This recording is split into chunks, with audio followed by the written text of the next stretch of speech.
हमारे व्यस्त जीवन में ईश्वर की आवाज। मौन होना प्रार्थना की शुरुआत है। आप कुछ क्षण मौन होकर अपनी आत्मा और ईश्वर की उपस्थिति का अनुभव करें।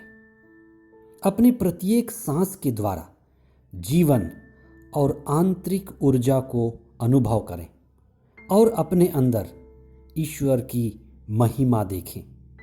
आप दिव्य हैं, आप असाधारण हैं। पास्का का 7वां सप्ताह बृहस्पतिवार 20 मई 2021।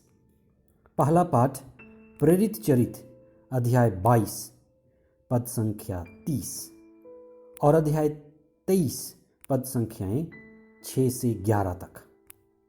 संत योहन का सुसमाचार अध्याय 17 पद संख्याएं 20 से 26 तक। साधारण लोग अपनी मृत्यु के पूर्व घबराए और डरे मालूम पड़ते हैं। ईसा उसके ठीक विपरीत मालूम पड़ते हैं। ईसा ईश्वर के पुत्र थे, दिव्य आत्मा और महात्मा थे, जो मृत्यु के आने के पूर्व दूसरों को ऊपर उठाने में लगे थे। दिव्य आत्मा वही है जो दूसरों को ऊंचाई देने में लगा रहता है। उन्हें अपने से ज्यादा दूसरों को ईश्वर से मिलाने का ख्याल था। वे शिष्यों को सत्य की एक झलक दिखाना चाहते थे और प्रार्थना के द्वारा उनको पूर्णतः ईश्वर को सौंप दिए और उनके लिए मध्यस्थ प्रार्थना करते रहे।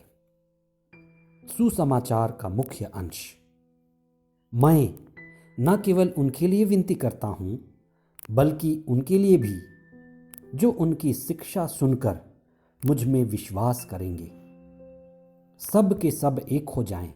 पिता, जिस तरह तू मुझ में है और मैं तुझ में हूं, उसी तरह वे भी हम में एक हो जाएं, जिससे संसार यह विश्वास करे कि तूने मुझे भेजा है। इस महामारी में बहुत से साधारण लोगों ने अपने जान गंवाए, लेकिन कई अच्छे अच्छे डॉक्टर भी हमारे बीच से गुजर गए।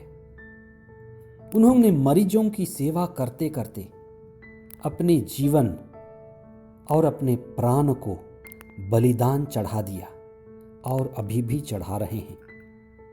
ये दूसरों को जीवन देने और दूसरों को बचाने के क्रम में स्वयं को समर्पित कर दिए।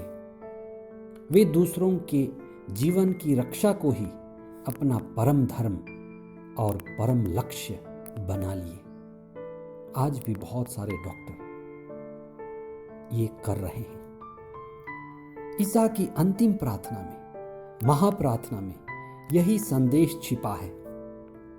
ईसा अंतिम क्षणों में यही प्रार्थना कर रहे थे कि मैं अपने शिष्यों के लिए और सारी मानव जाति के लिए कैसे मुक्ति का साधन बनूं। मैं उन्हें कैसे आध्यात्मिक ऊंचाई दे सकूं।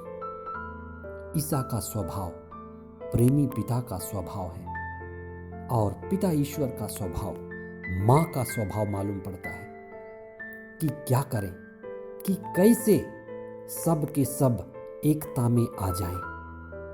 यह प्रार्थना ईसा के महान शिक्षा, जैसे मैंने तुम्हें प्यार किया तुम भी एक दूसरे को प्यार करो, का एक हिस्सा है।